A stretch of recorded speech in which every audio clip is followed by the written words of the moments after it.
Hello,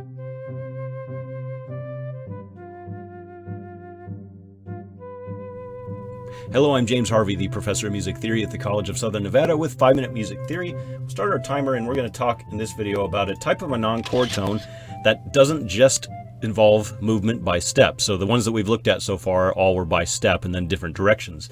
This is the first one that's going to actually have a leap in it, and it's known as the Appogiatura.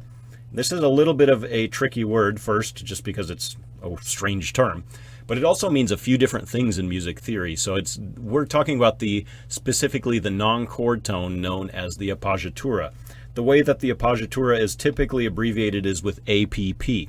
And what an Appogiatura actually is, I'm not even going to worry about key for this one, but it's a non-chord tone that's approached by a leap and then left by step. And here's an example. So let's say that we're going up like this, and the C is a non-chord tone. This would be considered an Appogiatura. So notice that it's approached with a leap, something larger than a step, and then it's left by step. Now, some theory texts will state that Appoggiaturas must be left in the opposite direction of the leap, but it doesn't always need to happen that way. As long as you are approaching it with a leap and then leaving it by step, that creates the Appoggiatura.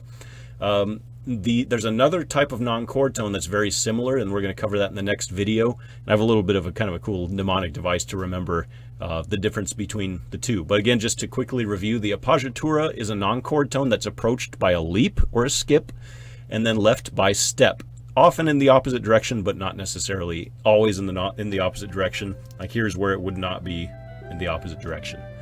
Appogiatura. Thank you.